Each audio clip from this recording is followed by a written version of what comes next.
तो hello learners, और हम आ चुके हैं एक और नई वीडियो में। पिछली वीडियो में हमने बात करा था कि हम कैसे फॉर्मेट स्पेसिफायर्स का यूज़ करके अर्थमेटिक ऑपरेशंस परफॉर्म कर सकते हैं, प्लस माइनस कैसे कर सकते हैं अपने सी प्रोग्रामिंग के अंदर। और हमने ये भी जाना कि किस तरह से हम एक प्रोग्राम को अपने हिसाब से डिज़ाइन कर सकते हैं, ठीक है, प्लस माइनस या जो भी ऑपरेशन तुमको परफॉर्म करने हैं उस बेसिस पे, ठीक है। एंड आई होप पिछली बार जो हमारा हुआ था क्लास, उसके अंदर जो मैंने तुम्हारे को बताया था कि क्या करना है, वो तुम लोगों ने परफॉर्म कर लिया होगा अपने अपने कंप्यूटर्स में, ठीक है, अपनी अपनी क्रिएटिविटी दिखा दी होगी। और मैं चाहूँगा कि तुम जाके डिस्कॉर्ड में डाल दो, बाकी मैं तुमको दिखा भी देता हूँ डिस्कॉर्ड में कैसे करना है, ठीक है। जैसे क्रोम है तुम्हारे पास, क्रोम पे जाओगे सिंपली, और क्रोम में डिस्कॉर्ड के अंदर जाना है, और वहाँ पे बस जो मैंने लिंक दे रखी है वहाँ से आराम से खोलना है। और वहाँ टैब बने होंगे, दिखा देता हूँ तुमको। डिस्कॉर्ड में जाओ, ठीक है। ये रहेगा, इस लॉगिन नहीं हो रखा। तो अच्छा, चलो मैं नॉर्मल डिस्कॉर्ड दिखा देता हूँ अपना। यहाँ इस पे लॉगिन नहीं हो रखा अभी, ठीक है। डिस्कॉर्ड में कैसे तुम सिंपली जस्ट, जैसे ये मेरा डिस्कॉर्ड है, ठीक है, यहाँ पे एक चैनल बना होगा स्टडी के नाम से, ठीक है, दिखा देता हूँ मैं तुमको। ये रहा, यहाँ पे ये रहा, लर्न एंड ग्रो करके है ना, ये वाला जो चैनल, ये तुम लोग ज्वाइन कर सकते हो, ठीक है। और यहाँ पे ये जो तुम्हारा टेक्स्ट चैनल है, जनरल टेक्स्ट, यहाँ पे लाके तुम अपने कोड्स को पेस्ट कर सकते हो, ठीक है। सिंपल से जो भी तुम्हारे कोड है, कोई लिंक है, वो यहाँ पे लाके पेस्ट कर दो जनरल टेक्स्ट में, ठीक है। और मैं देख के उसमें रिव्यू दे सकता हूँ कि वो कैसा तुमने बनाया है। बाकी और भी जो अपडेट्स वगैरह वो मैं डाल दूंगा इसमें बाद में, ठीक है। बाकी आगे बढ़ते हैं अपने वीडियो के अंदर, ठीक है। तो एक नई फाइल बना लेते हैं आज की वीडियो में, क्योंकि हम बात करने वाले हैं कि हमने इनपुट में नंबर दे तो दिए ये, लेकिन मान लो हमें किसी यूजर से चाहिए हो तो तब क्या होगा। और ऐसा सिनेरियो कहाँ काम आता है? ऐसा सिनेरियो हमारा काम आता है कि जब हम कैलकुलेटर का यूज कर रहे हैं। कैलकुलेटर में ऐसा तो नहीं होता ना कि हमने प्लस डाला और अपने आप ही कोई दो नंबर प्लस होके आ गए, ऐसा तो नहीं होता है ना। हम अपने नंबर डालते हैं, वो प्लस होते हैं। तो उसके लिए कैसे प्रोग्राम तुम बना सकते हो, या थोड़ा सा और एडवांस पे चले जाओ, तो मान लो बैंक होते हैं तुम्हारे, वो बैंक में कैसे सम हो रहा है, मतलब तुम्हारे पास सैलरी आ रही है, ठीक है, और वो सैलरी ऐड होती जा रही है और तुमको वो टोटल दिख रहा है, ठीक है।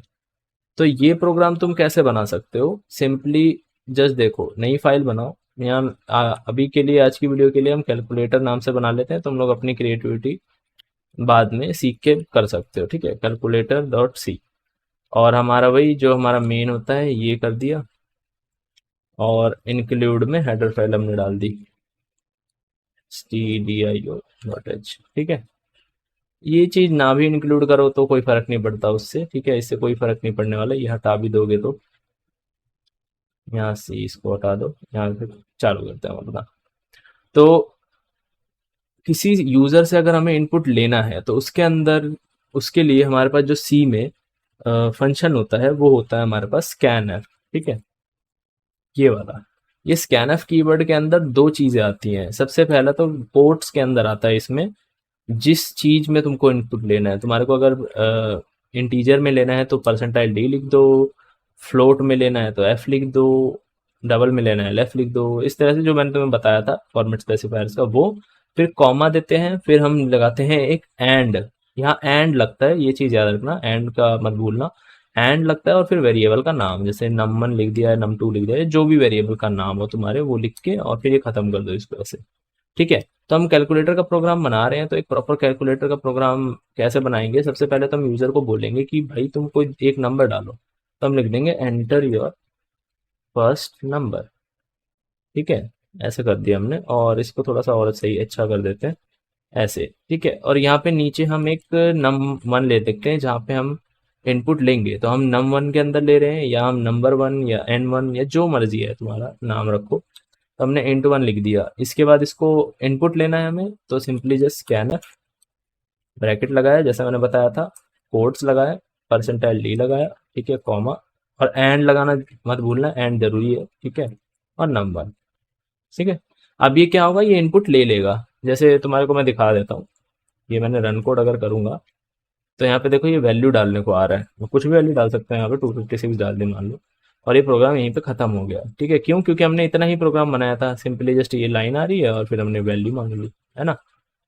अब क्या कर सकते हो, इसको थोड़ा सा और एक्सपेंड कर दो, एक नया ले लेते हैं हम, क्योंकि हमको दो नंबर के बीच में एडिशन कराना है या मल्टीप्लिकेशन कराना है। तो एंटर योर सेकेंड नंबर। ठीक है, इस लाइन को तुम अपने हिसाब से कैसे भी लिख सकते हो, अलग अलग, कुछ भी, इससे फर्क नहीं पड़ता, तो सेंटेंस है सिंपल। इसके बाद हम लेते हैं इंट num2 और यहाँ scanner del d comma and num2। ठीक है, ये करा, एंटर मार दिया। अब ये दो नंबर लेगा। जरूरी नहीं है कि ऐसे ही करना है हर बार, कि एक लाइन लिखी फिर नीचे डिक्लेयर करा फिर उसको स्कैनफ में डाल दिया, फिर लाइन लिखी फिर डिक्लेयर करा फिर स्कैनफ में डाल दिया। ये जरूरी नहीं है। तुम चाहो तो एक साथ, जैसा मैंने तुम्हारे को यहाँ बताया था इस फ्रूट शॉप वाले में, एक साथ ऐसे मल्टीपल वेरिएबल डिक्लेयर करके, ये करके फिर नीचे कोई सेंटेंस लिख के फिर नीचे उसके स्कैनफ लगा सकते हो, ये भी चलेगा। ठीक है, ये चीज करना जरूरी नहीं है कि हर उसके बाद, बस ये इससे ये रहता है कि तुम्हें याद रहता है कि तुमने कौन से सेंटेंस के बाद कौन सा वेरिएबल लगाया। ठीक है, बाकी ऊपर भी लिख दोगे तो उससे कोई फर्क नहीं पड़ेगा। अब हमको लास्ट लाइन क्या चाहिए, हमको लास्ट लाइन चाहिए कि वो ये लिख के दे कि इन दोनों का एडिशन क्या है। ठीक है, तो हम यहाँ लिख देते हैं कि the addition of the numbers percentile D and percentile D is equal to percentile D. ठीक है, अब ये वाली चीज अगर किसी को समझ में आ गई कि मैंने ऐसा क्यों लिखा है, ठीक है, तो तुम बहुत अच्छी प्रैक्टिस कर रहे हो अपने प्रोग्रामिंग की। ठीक है, अपने लिए तालियां बजा सकते हो। लेकिन अगर तुम्हें समझ नहीं आया तो कोई दिक्कत नहीं है, हो सकता है तुम्हारे को थोड़ा धीरे धीरे चीजें समझ में आती हो, तो समझना आप। ठीक है, मैं जो बता रहा हूँ, यहाँ पे 3% डी है। इसका साफ सीधा हिसाब ये है कि मैं यहाँ पे 3 वेरिएबल्स डालने वाला हूँ, है ना। बस 1% डी के लिए कोई वेरिएबल, 1% डी के कोई वेरिएबल, और लास्ट वाले के लिए कोई वेरिएबल, ये तो डालने वाला हूँ। तो ये जो मैंने लाइन लिखी है इसमें क्या आना चाहिए तुम्हारे हिसाब से? ऑब्वियसली तुम खुद सोच कर देखो, अगर तुम इसको हिंदी में बोलो कि दो नंबर जो कि हैं 4 और 5, इनको जोड़ के हमारा आंसर आता है 9। ठीक है, इस तरह का मैंने एक सेंटेंस बोला, तो यहाँ पे नंबर कहाँ कहाँ बोले मैंने, एक बोला मैंने 4, एक बोला मैंने 5, और लास्ट में जो जोड़ के बोला मैंने 9। तो ऐसा ही हम इसमें करेंगे, यहाँ ले लेंगे हम num1, यहाँ ले लेंगे हम num2, और लास्ट में ले लेंगे num1 प्लस num2। ठीक है, मतलब दो नंबरों का प्लस। तो वही चीज हम करते हैं, पहले वाले परसेंटाइल डी में जाएगा num1, दूसरे में जाएगा num2, तीसरे में जाएगा num1 प्लस num। ठीक है, और इसको खत्म कर देंगे सेमीकोलन से हमारे। ठीक है, ये आ गया। अब हम जब रन कोड करेंगे तो ये आ गया पहला नंबर डालने का, मैं मान लो 78 डाल देता हूँ। फिर ठीक है, फिर उसके बाद मैं यहाँ पे 23 डाल देता हूँ, और ये हमारा देखो नंबर आ गया 101। और यहाँ देखो कैसे लिख के आ रहा है, the addition of the number 78 and 23 is 101। अब इस तरह से तुम अपने हिसाब से एक कैलकुलेटर बनाओ बढ़िया सा। ठीक है, एक अच्छा सा कैलकुलेटर बनाओ। ठीक है, या तो ये कैलकुलेटर बना लो, या तुम लोग एक बैंक का प्रोग्राम बना लो। बैंक का प्रोग्राम इन सेंस कि तुम एक सैलरी इनपुट करा रहे हो। ठीक है, और उसके बाद तुम नेक्स्ट मंथ की सैलरी भी इनपुट करा रहे हो, फिर तुम दिखा रहे हो कि तुम्हारी टोटल सैलरी कितनी है, इस तरह से दिखा सकते हो तुम।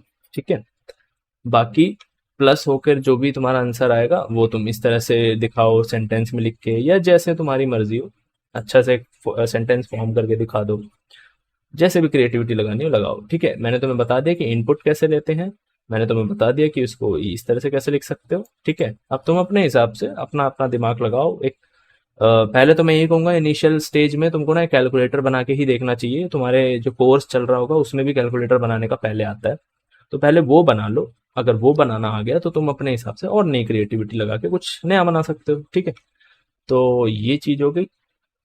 अब बाकी हाँ, एक चीज याद रखना, यहाँ पे कोशिश करो कि तुम ना ये वैल्यूज डबल में या लॉन्ग में, जो तुम्हारा डेटा टाइप होता है उसमें लो। रीजन क्या है इसका, मैं अभी रीजन बता देता हूँ। रीजन ये है कि जो हमारा ये होता है, क्या नाम है, इंट होता है, इसकी एक लिमिट होती है। लिमिट है कितनी, मैं दिखा देता हूँ, 214748364647। ठीक है, ये लिमिट होती है नम इंटीजर की। यही चीज अगर मैं 21 4748367। ठीक है, यही चीज सेम मैं नीचे भी डालू, एंटर करूं, वैल्यू देखो क्या आई, -2। ये वैल्यू क्यों आई है, जबकि हम एडिशन परफॉर्म कर रहे हैं, ऐसा वैल्यू क्यों आया है, ये तुम खुद एक्सप्लोर करो। ठीक है, मैं तुमको सिर्फ एक आइडिया दे देता हूँ कि इंटीजर की एक मैक्सिमम लिमिट होती है और वो लिमिट होती है ये। ठीक है, इससे जैसे ही मैं वैल्यू बढ़ाता हूँ या घटाता हूँ तो हमारा आंसर चेंज हो जाएगा, हमारा आंसर एग्जैक्ट नहीं आएगा, कुछ इस तरह का फालतू का आंसर आएगा हमारा। ठीक है, अगर मैं सेम वैल्यू लूँ, अगर ये प्रोग्राम में दोबारा रन करूँ, एक सेकेंड, रन कोड। ठीक है, ये प्रोग्राम में दोबारा रन करूँ, ये वैल्यू को मैं यहाँ पे डालूँ। ठीक है, और इसको 8 कर दूं, मैं 647 था ना, 648 कर दिया मैंने, यहाँ भी 647 था, यहाँ भी 648 कर दिया मैंने, और एंटर मारूं। ये देखो, अब ये माइनस यहाँ आ गया और यहाँ 0 आ गया। ये चेंजेस देख रहे हो क्या आ रहे हैं, ये चेंजेस क्यों हैं, ये चेंजेस क्या डिनोट कर रहे हैं, नेगेटिव क्यों आ रहा है यहाँ पे। ठीक है, ये सब तुम्हारे को खुद एक्सप्लोर करना है और मुझे बताना है कि ऐसा क्यों हुआ। मैंने तुम्हें बस एक आइडिया दे दिया कि इनकी इंटीजर की कोई लिमिट होती है, लेकिन वो ऐसा आंसर क्यों दे रहे हैं, ये सब तुम खुद एक्सप्लोर करो। ठीक है, मैं इसकी एक पर्टिकुलर वीडियो लाने वाला हूँ जिसमें सारे डेटा टाइप्स के बारे में बताऊंगा कि सारे डेटा टाइप्स का मैक्सिमम लिमिट क्या होता है, मिनिमम लिमिट क्या होता है, और उनका आंसर्स क्या आता है जब हम उसकी लिमिट को पार कर जाते हैं। ठीक है, बाकी तुम एक सिंपल सा कैलकुलेटर प्रोग्राम बनाओ, यहाँ पे ये जो मैंने अभी लास्ट वाली चीज बताई इनको छोड़ के बाकी कैलकुलेटर बनाने पे ज्यादा ध्यान दो, वो बना के फिर एक्सप्लोर करना। ठीक है, तो तुम्हारे को धीरे धीरे अपने आप ही चीजें समझ में आने लग जाएंगी। बाकी मैं मिलता हूँ आपसे अगली वीडियो में, तब तक के लिए गुड बाय।